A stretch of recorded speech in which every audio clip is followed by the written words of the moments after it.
IUC Info, un an déjà. Normal pour ces feux d'artifice. La première édition de l'IUC Info a eu lieu le 29 juin 2013.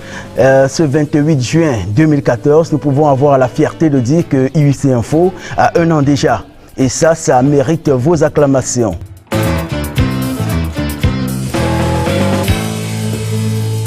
La 5e promotion CPLST voit le jour ce 28 juin 2014. 2 rubriques ajoutées dans nos articulations, à savoir les éphémérides et QSD. Que sont-ils devenus?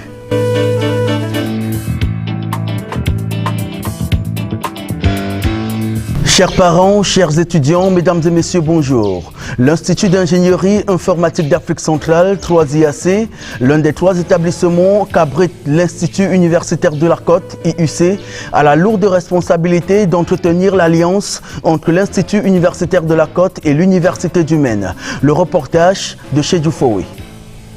La science, l'informatique et les métiers de l'Internet constituent les principaux secteurs de recrutement et le resteront pour longtemps car ce sont ceux qui évoluent vite et demandent aux passionnés et aux professionnels le plus grand effort d'adaptation. Donc ce qu'on essaye de faire, c'est de former les étudiants à la mesure et à interpréter les mesures. 3IAC s'attache à la diversité, à la qualité de l'enseignement et des carrières qu'elle propose. Ainsi, elle répond aux attentes et préoccupations des entreprises et des élèves ingénieurs. Depuis 2009, plus de 300 ingénieurs ont été formés.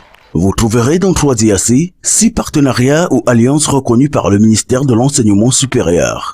Nous avons un cycle CPLST, licence sciences et techniques, en partenariat avec l'Université du Maine, qui prépare les étudiants en 2 ans au concours d'entrée dans les grandes écoles d'ingénieurs, notamment celle du consortium EGAT, et qui permet aux étudiants n'ayant pas pu obtenir un concours ou alors ayant choisi de poursuivre leur formation dans le domaine académique, de faire une licence en mathématiques appliquées, en physique ou encore en chimie. 3IAC inculque à l'élève ingénieur, dès les 2 premières années de classe préparatoire, les notions de mathématiques, physique appliquée à l'informatique, puis il intègre la 3e année en tronc commun où commence réellement l'ingénierie par l'harmonisation des connaissances. Dans un esprit d'innovation et de créativité, 3IAC offre à chaque ingénieur la liberté d'aménager son parcours et lui propose plusieurs options de spécialisation. Chaque année, les enseignants de l'Université du Maine viennent à l'Institut universitaire de la Côte dispenser des cours et s'assurer de la bonne marche de la formation. Je viens de l'Université du Mans, enseignante de chimie.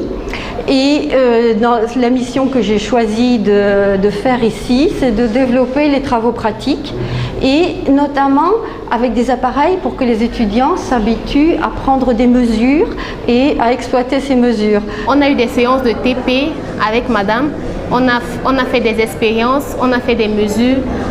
Ça nous a beaucoup appris sur la façon de rédiger un compte rendu, la façon de présenter, la façon de mesurer des valeurs, de les présenter sur des tableaux. L'école a pour objectif de former des ingénieurs opérationnels. Certains sont des directeurs d'entreprise, directeurs de systèmes d'information, intégrateurs, chefs de projet, chargés d'études ou d'applications, administrateurs de systèmes et réseaux, ingénieurs généralistes, d'autres dans l'international en Union européenne ou encore l'enseignement, tous capables de maîtriser l'évolution constante du monde informatique et d'en gérer la complexité. Reconnus par les entreprises, 3IAC signe régulièrement des conventions de partenariat avec elles. C'est pourquoi leur diplôme obtenu, les étudiants trouvent assez facilement un emploi. Vous découvrirez que 3IAC place au cœur de son enseignement l'enrichissement personnel, l'expérience, l'engagement et la responsabilité de tous dans une éthique des rapports humains et le respect de chacun.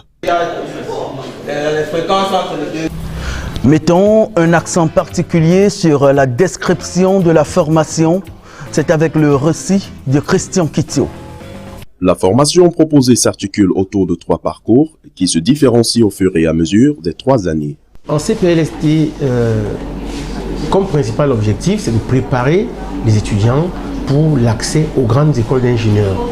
Et je rappelle que ces écoles d'ingénieurs sont pour la grande majorité les écoles du consortium EGAT, donc Eurograduation Access. C'est vrai qu'avec cette préparation de 2 ans, l'étudiant peut choisir de postuler pour une autre école qui ne fait pas partie de ce groupe-là. Et si, après ces 2 années, un étudiant choisit de faire sa licence en sciences et techniques, il a la possibilité de faire ici, à l'IUC et à 3IAC en particulier, une licence en physique, une licence en chimie ou une licence en mathématiques appliquées.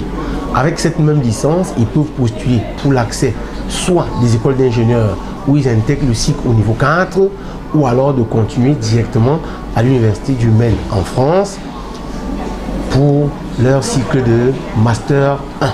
Ainsi, un enseignement général commun aux 3 parcours est proposé aux étudiants durant la première année de licence, la seconde année intégrant quelques modules spécifiques permettant une orientation progressive et encadrée vers chacun des parcours suscités. Ce cadre laisse de ce fait des possibilités de réorientation au cours de la seconde année vers d'autres domaines comme l'informatique. L'objectif à terme, c'est que certains des étudiants qui sont formés cette année puissent venir ensuite en France, suivre un cursus de master, voire un cursus de thèse, et pouvoir de cette façon se former au mieux.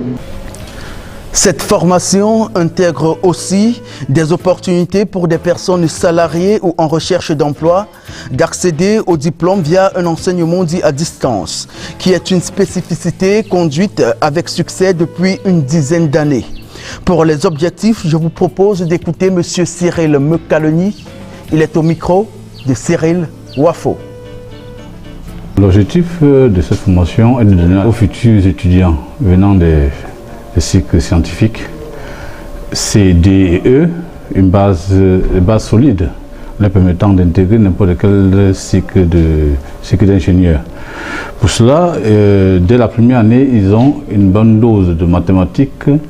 Et quand je parle de mathématiques, je parle d'analyse, d'algèbre, une base de sciences de l'ingénieur, de physique, évidemment dans toute sa variance, et d'humanité. Donc on essaie de donner à l'étudiant tout ce qu'il faut pour intégrer n'importe quelle école d'ingénieur. En deuxième année, évidemment, ils peuvent choisir. Ils ont 2 cursus, soit le cursus de mathématiques, soit le cursus physique-chimie. Évidemment, tous ceux qui choisissent mathématiques en deuxième année doivent automatiquement aller en mathématiques en troisième année. Et ceux qui ont choisi physique-chimie ont le choix en fonction des performances qu'ils ont en fin d'année. Ils peuvent choisir soit la chimie, soit le cursus physique. Les conditions d'admission au cycle CP-LST au sein de l'IUC, c'est avec M. Georges Sani. Il est au micro d'Adrien Guanom. Les conditions requises pour intégrer le cycle CP-LST sont les suivantes. Avoir un bac scientifique, c'est-à-dire un bac D, un bac C, un bac E ou tout diplôme équivalent. Avoir un bon niveau de langue française et anglaise, être capable de travailler en équipe, être persévérant et bien sûr déposer un dossier et faire un concours d'entrée dans ce cycle. Et c'est l'occasion pour moi de préciser les dates de ce concours. Il y aura un premier concours le 28 juillet 2014 et ensuite un second le 30 août 2014. Les étudiants que vous admirez ici en pause avec Madame Martine Guimezap, attachée de direction au sein de l'Institut universitaire de la Côte, se nomment respectivement de gauche à droite Benye Ndjomo Daniel, LST3 physique, et Atangana Mougou Henri Joël, CP2 physique chimie. Ils ont tous deux fait leur classe préparatoire à l'Institut universitaire de la Côte, IUC, en licence sciences et techniques promotion 2013. Ils poursuivent aujourd'hui leur étude en 4e année au cycle d'ingénieur au Maroc, notamment à l'école supérieure en ingénierie et information, télécommunication et management du groupe STEM.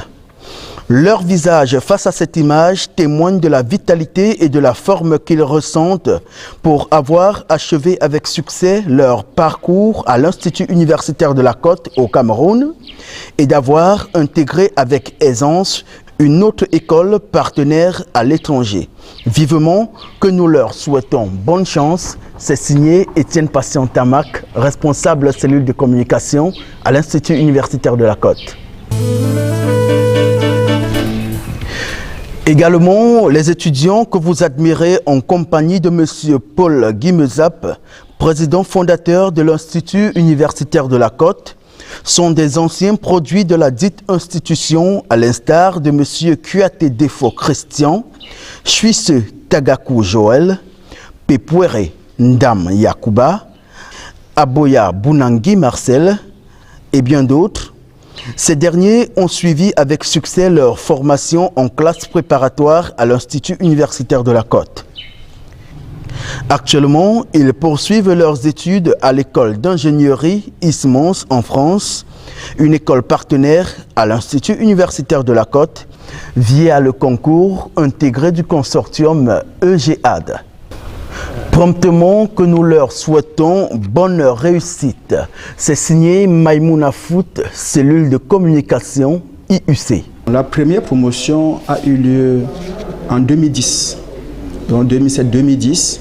De cette année-là, on a pu avoir 7 étudiants licenciés en physique. Parmi ces 7 étudiants licenciés en physique qui ont terminé tout leur cursus brillamment, 5 sont déjà en CDI, donc en contrat à durée indéterminée, et 2 autres sont inscrits en thèse avec bourse.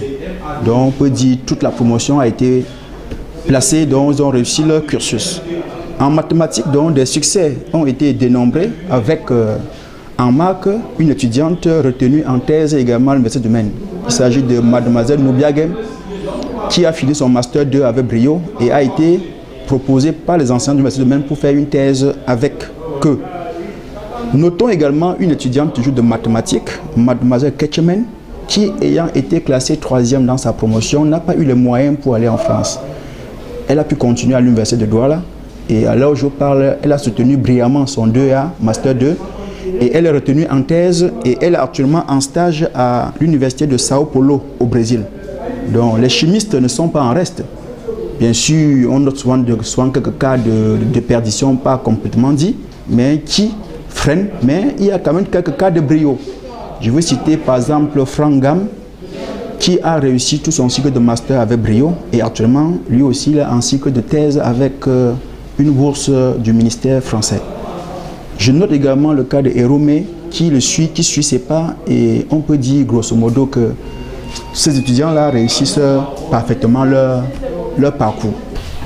Faisons un tour dans les studios 5 de l'Institut universitaire de la Côte pour les éphémérides. C'est avec Maïmouna Foot. Bonjour Maïmouna. Chers parents et étudiants, mesdames et messieurs, bonjour. Fait marquant du 28 juin dans le monde. 28 juin 1914, l'archiduc François-Ferdinand, prince héritier du trône d'Autriche-Hongrie, est en visite à Sarajevo en compagnie de sa femme. Un jeune étudiant serbe nommé Principe, âgé de 18 ans, surgit de la foule et tire 2 coups de feu sur leur voiture. L'archiduc et sa femme sont mortellement blessés et ce fut là le début de la Première Guerre mondiale. 28 juin 1919, ce fut là la constitution de l'Organisation internationale du travail. Ce même 28 juin 1919, l'Allemand renonce à tous ses droits sur le Cameroun et signe le traité de Versailles. Nous poursuivons avec le 28 juin 1958. Le Brésil, avec le roi Pelé, âgé de 17 ans, remporte sa première Coupe du monde de football en Suède. Le 28 juin 1971, ce fut là la naissance de l'international footballeur Fabien Barthez, ancien gardien de l'équipe de France.